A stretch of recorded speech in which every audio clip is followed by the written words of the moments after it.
गुरुर्ब्रह्मा गुरुर्विष्णु गुरुर्देवो महेश्वरा गुरुर्साक्षात् परब्रह्म तस्मै श्री गुरुवे नमः। श्री आदिगुरुवे नमः, जुगादिगुरुवे नमः, सद्गुरुवे नमः, श्री गुरुदेवे नमः। ओम श्री गुरुवे नमः। सुसिद्धार्थक गुरु जी के बहुत प्रिय शिष्य थे।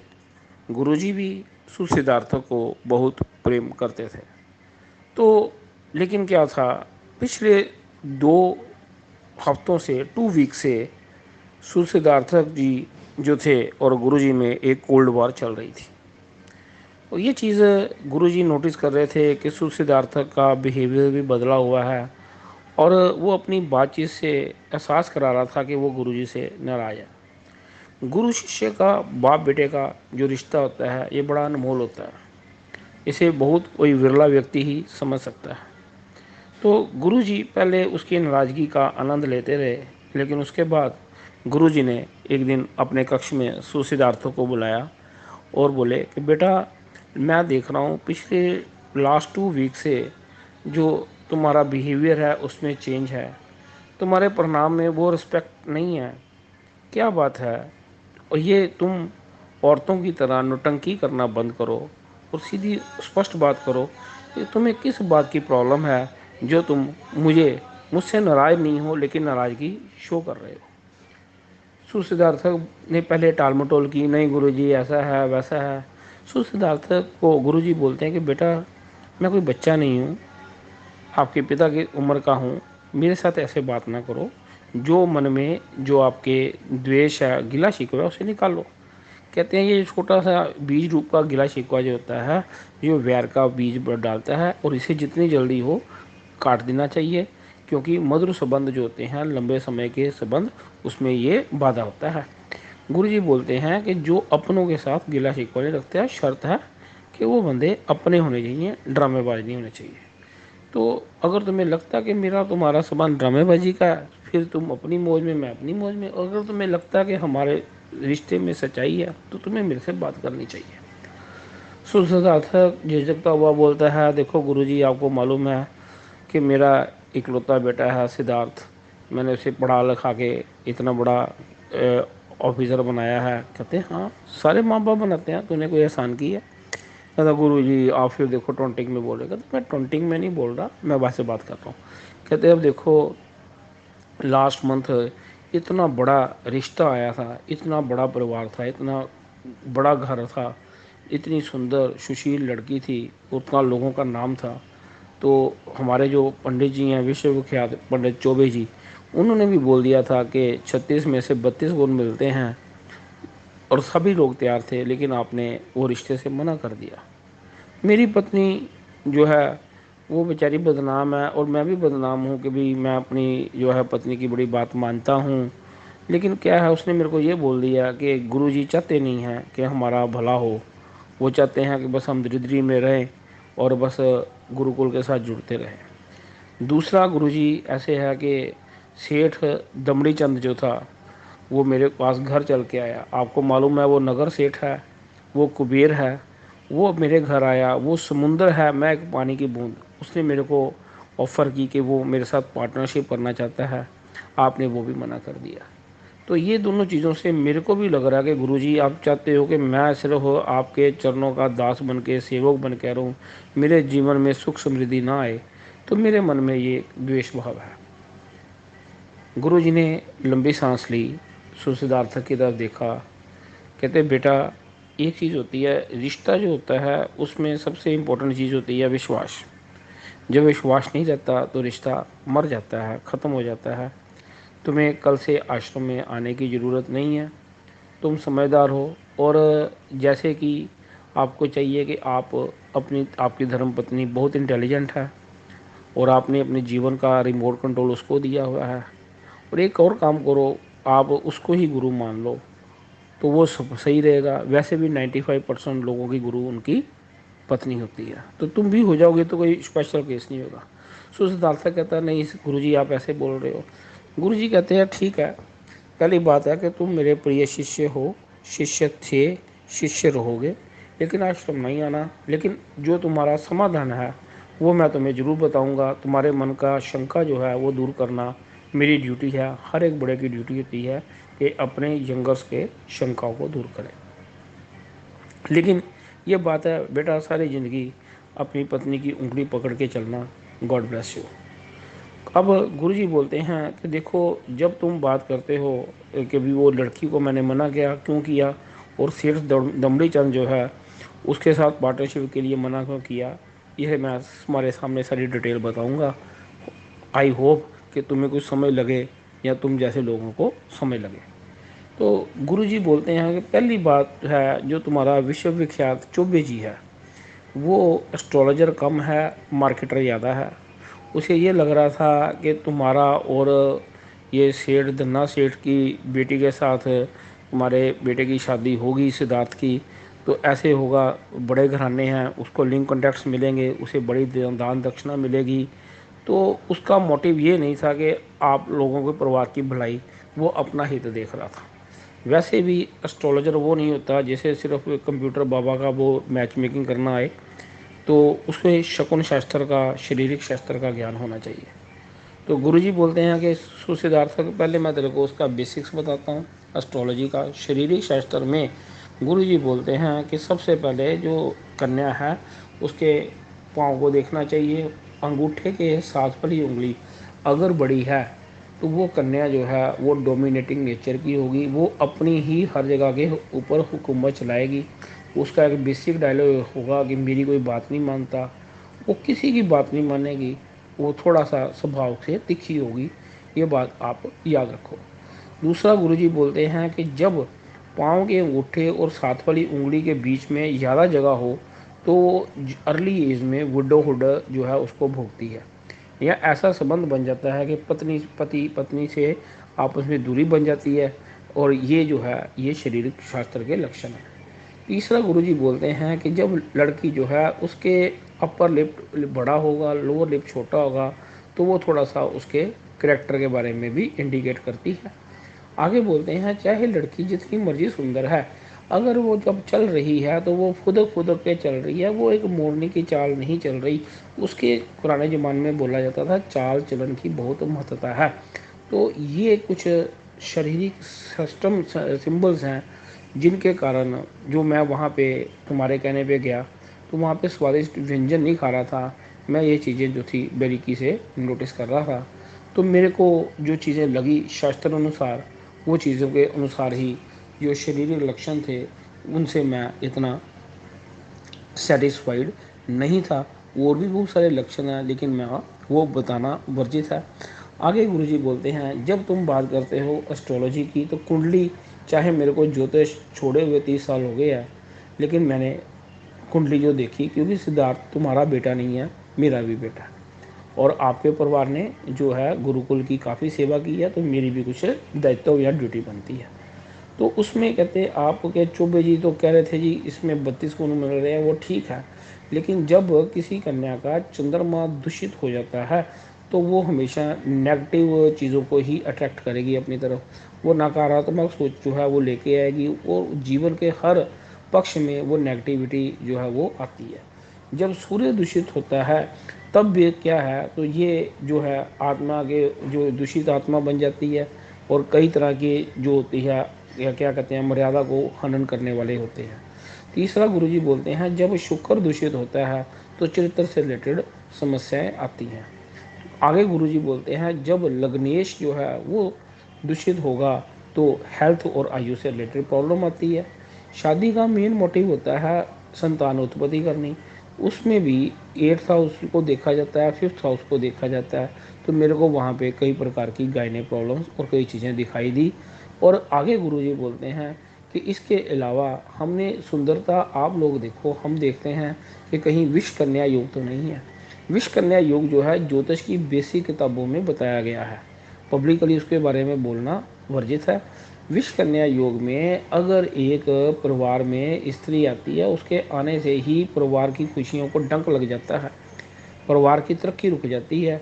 तो ये एक नहीं 50 एग्जाम्पल्स हैं कि बड़ी धूमधाम से शादी की, जब करने आई उसके बाद परिवार के टुकड़े टुकड़े हो गए, भाई भाई का दुश्मन बन गया, तो ये चीज़ें जो हैं, ये विष कन्या योग जो था, गुरुजी बोलते हैं कि मैंने कुंडली में अध्ययन किया तो मेरे को लगा कि हमारे सुसिद्धार्थक जो का बेटा जो है सिद्धार्थ, उसके लिए ये उचित कुंडली नहीं है।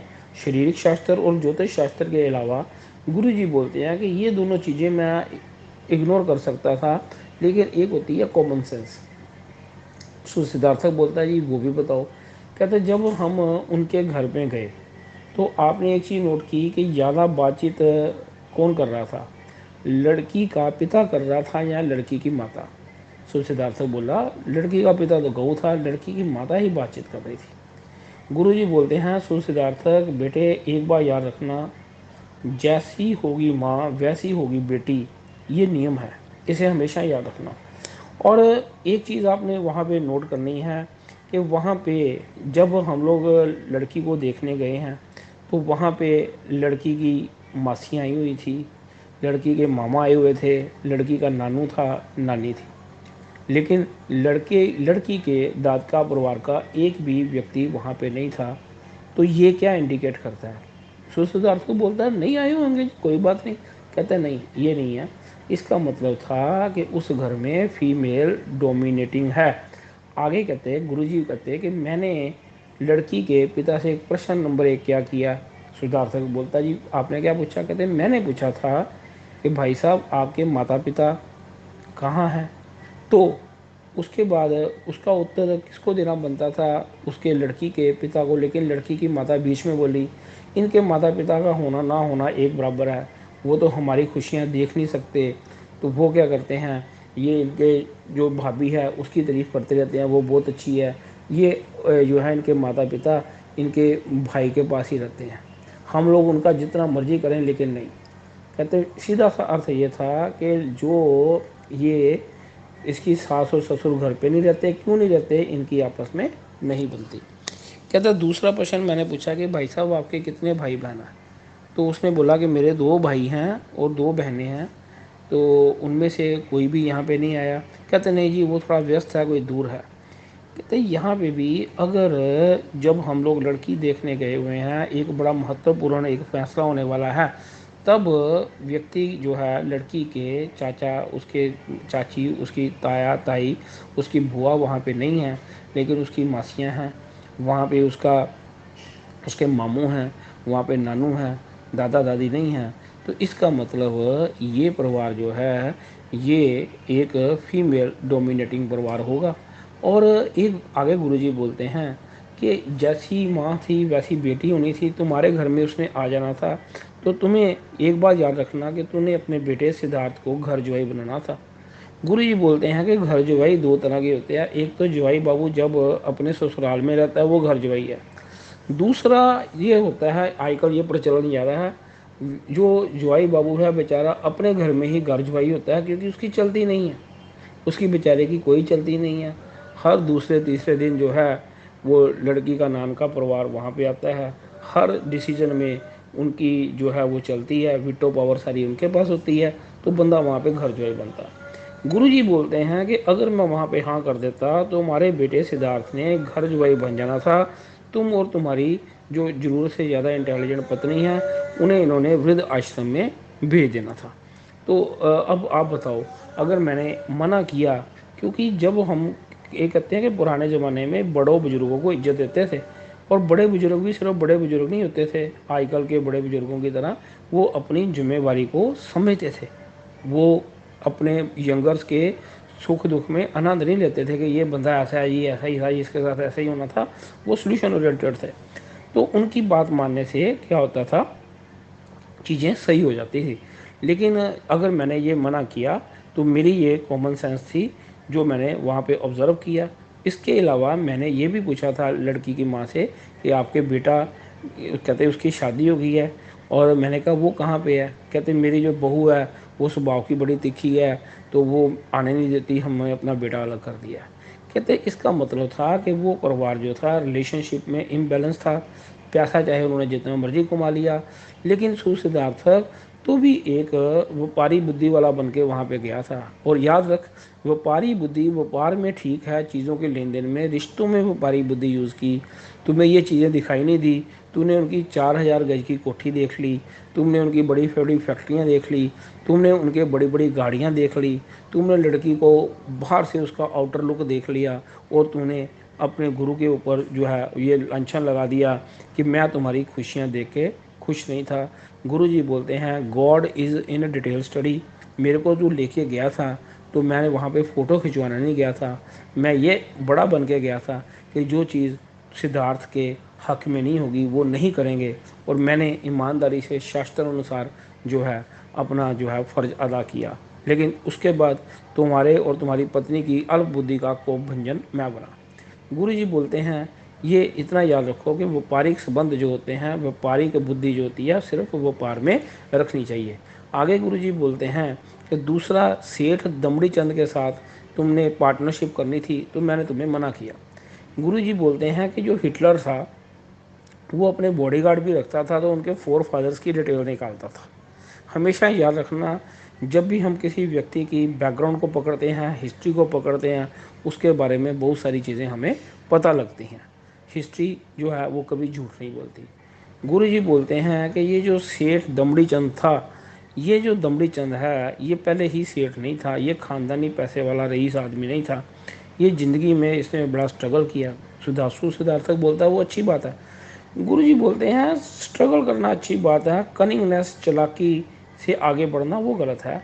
ये पहले कहीं जॉब करता था, उसने अपने बॉस को, जो होता है इमीडिएट बॉस, उसकी पीठ में खंजर मारा, उसके बारे में मालिकों को उल्टा पुल्टा बोलता था। उल्टा पुल्टा बोलने से मालिकों ने इसको बॉस बना दिया। धीरे धीरे इसने क्या किया, मालिकों के साथ भी जो हेरा फेरी की, उनकी सारी कंपनी को लूट के खा गया और इसने अपनी कंपनी बनाई। सेठ दमड़ी चंद का रूल है चमड़ी जाए पर दमड़ी ना जाए, और ये इसने जिसको भी जिस हाथ में लाया उसको ये खा गया। इसका ये पुराना रेपुटेशन है, ये मीठी छुरी है, मुंह का इतना मीठा है कि कहने की बात नहीं, लेकिन ये किसी का भला नहीं करता। इसने अपने भाइयों और बहनों की जायदाद जो है वो हड़प ली। ये इतना कनिंग है कि कहने की बात नहीं है। उसके अलावा भी अगर आप देखते हो, ये करैक्टर का भी अच्छा नहीं है। गुरु जी बोलते हैं जो बंदा करैक्टर का अच्छा नहीं होता उसके साथ कारोबार नहीं करना चाहिए। यहाँ पे सुसिद्धार्थ बोलता है इसका हमें क्या लेना देना, हमें तो बेनिफिट मिलना था। गुरु जी बोलते हैं कि बेनिफिट जिसको मिलना था उसको मिलना था, इसने तेरे बिजनेस को चूस लेना था क्योंकि तुम्हारे पास गुड नेम है, तुम एक संस्कारित परिवार के व्यक्ति हो। इसने क्या करना था, अपनी चालाकियों के साथ तुम्हें आगे करके जो है सारा कुछ लूट खसूट लेना था। जैसे मनमोहन सिंह जी जो थे एक नेक आदमी थे, पीछे करप्ट लोग जो थे उनको यूज़ करते थे, तुम्हारा हाल वो होना था। और अगर मैंने हक के साथ मना किया तो मैं अपनी गलती मानता हूँ, और मैं ये भी मानता हूँ कि शिष्य को जो है करने क्या कहते हैं, शिष्य बनने से पहले उसको टेस्ट देना चाहिए, लेकिन मैंने वो टेस्ट नहीं दिया। ये सारी बातें गुरु जी ने बोला कि बेटा जो जो होता है जो होता है हर बंदा जो है उसे जो चाहिए अगर उसको नहीं मिलता तो वो नाराज हो जाता है। लेकिन जो गुरु और पिता होता है उसे मालूम है जो चीज़ लॉन्ग टर्म के लिए उसके शिष्य या उसके बेटे के लिए हितकारी है वो मैंने बताई है। और तुमने जो मेरे बारे में बोला कि मैं, और तुमने तुम्हारी पत्नी बोला कि मैं तुम्हारी खुशियों को नहीं देख सकता, मैं चाहता हूँ कि तुम मेरे दास बनते रहो। तो गुरु जी बोलते हैं ये ऐसी चीज़ जो है मेरे साथ नहीं है, अगर ऐसा होता तो मैं संन्यास ना लेता। तो गुरु जी का मन थोड़ा सा भारी हुआ। सुसिद्धार्थ गुरु जी के चरणों में पड़ के रोने लगा और क्षमा मांगने लगा।